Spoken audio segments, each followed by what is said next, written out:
Everyone, Paul here. Today I'm going to talk about a strategy that I'm going for in the new year, and that's basically to live off of a Satoshi based mindset, or just like dollar cost average kind of mindset.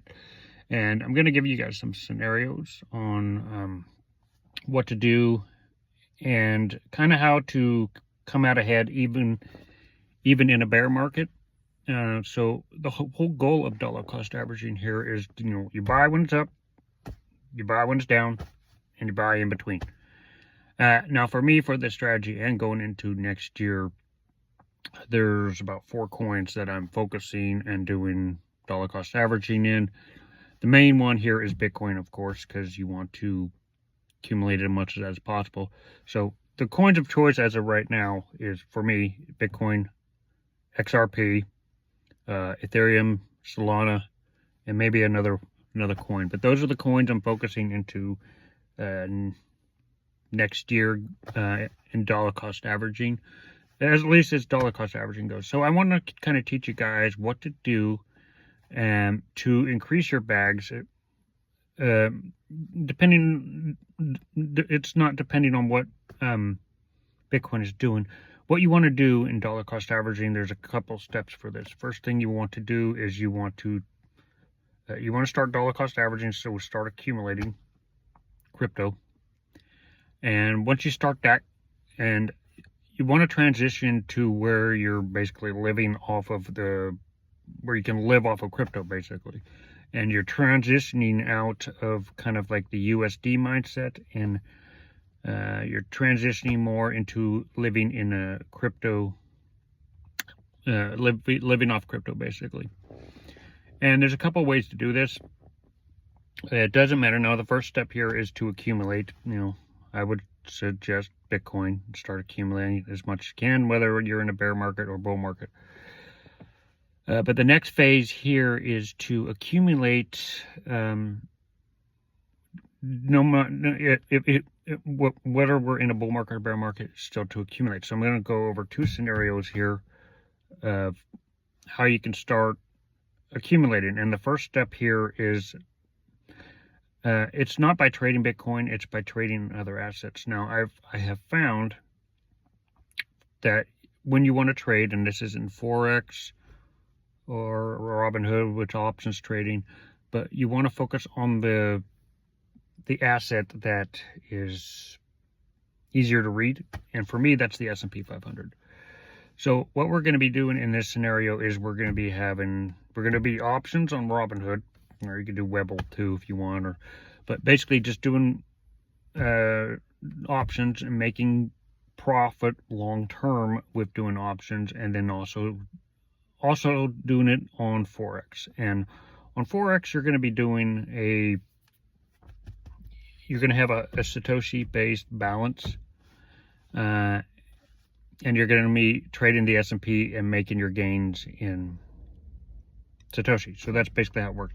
That's how you beat the bear market. That's how you beat the bull market. The whole game here is accumulation. So I'm going to show you the chart. I'm going to show you how I trade, and I'll show you how to also make gains in Satoshi, depending on, whether or not we're in a bull market or bear market, you'll still make Satoshi. And you can continue also to dollar cost average as well. Okay, so to the date of this video, we can see that Bitcoin has recently reached, it's recently reached 100,000, which was its peak so far. Right about here is about 100,000. I think it peaked about 103,000, but that's what you want to do here. And since Bitcoin has reached 100,000, we can look at a number like a 0.01. Now, right now, if you hold 0.01, that's about $1,000. But if you were to dollar cost average and you were to only have 0.01, and you were to hold this for at least the next 4 to 8 years, because we saw that it has taken as long as it has to reach 100,000.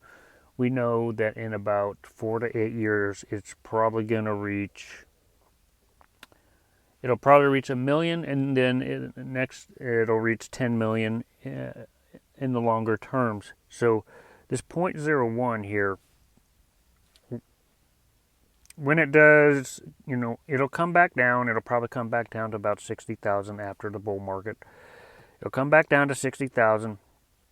So that 0.01 right now is worth around, let's just say around there. That it'll cost $1,000 right now to get 0.01. But when the bull market's over and we enter the bear market and everything goes down, it'll probably go down around 60,000. So when it comes back down, it'll be $600 for 0.01. So all you really have to do is accumulate 0.01, because what's going to happen in the next 4 years from now is it's going to take 4 years to get back to this 100,000 of where we are right now. So when we start dropping, it's going to take 4 years to come back to 100,000. So if you have 0.01, and if it does drop down to about 60,000, 0.01, 4 years from now, you'll be at 100. Let's see, hold on here. You have 100,000. About 4 years from now, it's going to stabilize at about 100,000, if not more. But that 0.01 will be $1,000. So if you accumulate only 0.01, you will have turned 0.01 into $1,000. But let's look at about 8 years from now. 8 years from now, we could potentially go to 10 million. So if you accumulate a 0.01, you have 100,000. So if you have 0.10, you'll have $1 million in like 8 years. But anyway, those are just some numbers. So I would say to dollar cost average, and I'm going to show you a formula, and that's trading the S&P. That's trading the S&P. Now this is the formula that I use. Now this can be used in both. This can be used in both Forex and Robinhood. So what you want to do in this strategy is you want to do options on Robinhood, and you want to take a little bit of the profit and put it into dollar cost averaging. So I usually wait for this on SPY. I'll be dollar cost averaging until I see certain signals with the SPY, and I'll be trading the SPY 2 different times. I'll be trading on Robinhood, and then I'll be trading in Forex. So this setup here is your 20, your 25, and the 90-95. And then I also have my EMA difference here, which is the difference. It's the difference of 2 moving averages, which I have set at 13 and 24. So 13 and 24, and then I have my 90-95, which is that thicker line right there, and then I have my 20-25 right there at the top. That's all you need. And what I do is I look at this on the day. I'll look at it on a longer time frame, and unless I see the signal, I don't bother. So what I look for here is I try to identify the overall direction. So the overall direction of SPY, if you look at it on the day, everything crossed right here. So you have your 20, your 25, and your 90-95. So there's different ways to read this. Basically, if you see my recent videos, you want to find your 20-25 has got to cross the 90-95. On a longer time frame, you will find the best results with that. So we see that last time that crossed on the day was over here, which was a long time ago. So if you miss this, if you miss that cross, the next thing you want to look for is you want to look at the position of the 20-25, and you'll know what the overall direction is actually doing. So if you miss the cross, you can either, well, first thing I would look for is basically all these areas of light green, these are entry points, because you know that there's a pattern. See, once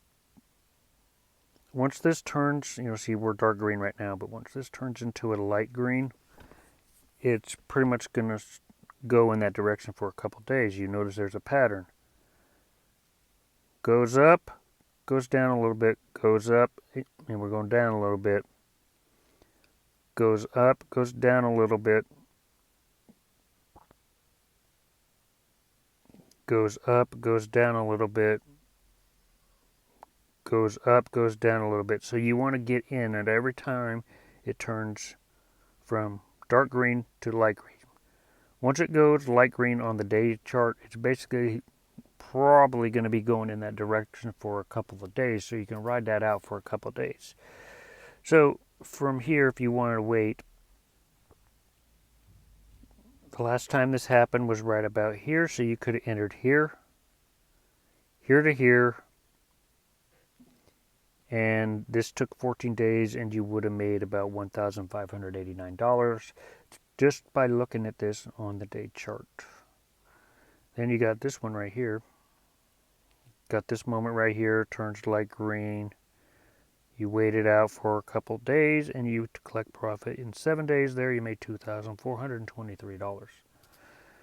So that's what you do on the longer time frame. You can go down, but I like looking at it on the day. Gives the best results. You can do this on the 6 hour, but I really don't like going anything lower than that, because I want to try and make the most out of this. When I see these signals, that's when I come in. So now you know what to look for with the charts and how to find it. What you would do with your profit is, on Robinhood, you would dollar cost average. You take your gains and you would dollar cost average into the market, at least some of it. That's what I do. And then the other alternative here, this is for, now we're going to switch over to SPX, which is basically the same thing. So SPX is basically the same thing. The only difference is you're doing this on Forex. So it's basically the same thing. So basically what you want to do is you want to use this broker right here. I'll put the link below. And you need, for this to trade the S&P 500, you'll need TradingView so you can look at charts. You'll need Robinhood so you can do the options trading on Robinhood. And you'll need Trade Locker, which is what you use to put your orders in. Once you have your account, the whole goal of this is to create more Satoshi, but you don't want to be focusing on trading crypto. You want to be focusing on trading the S&P 500 every time those signals are there. So what you want to basically do is you want to send your Bitcoin. When you see the signal, you want to send your Bitcoin here, and you want to create a new account. You want to go to here, the top option here. You want to go to currency. You want to go to Bitcoin. Do not go to USD. Go to Bitcoin. You want to create a Bitcoin-based account. And you can see that I have a Bitcoin-based account right here. So basically, once you have that created, you can go to Trade Locker here. And then you could be looking at the S&P, and you'll be just looking at the signals on the charts, and when the signal's there, you put in your order, and you'll be earning more Satoshi by reading the S&P 500. So that's kind of the formula. So the whole formula here is to start dollar cost averaging into the cryptos and the assets that you want. Use your gains from options on Robinhood and dollar cost average into that. And then no matter what Bitcoin's doing, whether it's up, whether it's down, if the signal is there for the S&P 500, you go and you send your Bitcoin to the broker, and you'll make more Satoshi when the signal's there for the S&P 500. So whether we're in a bull market or bear market with Bitcoin, you could still make more Satoshi by trading it on Forex. But I choose to trade the S&P with Robinhood and then on Forex because reading the S&P is a lot easier. And plus you could trade the S&P on two different ways and make two different sources of income. It's much easier to understand the S&P than it is trading a lot of the other assets. So that way you can make more Satoshi, and it doesn't matter what Bitcoin is doing. So the name of this game is accumulation, dollar cost averaging, and when the signal's there for the S&P 500, you can make it in options and you can make it on Forex by, you'll be making more Satoshi doing it that way. So when it goes in, comes out, and you'll make more Satoshi. And you'll be able to dollar cost. My personal goal here is to get at least to be part of that 1% that has Bitcoin, because in another 8 years or so, it's going to be worth a lot more. So it's a game of accumulation.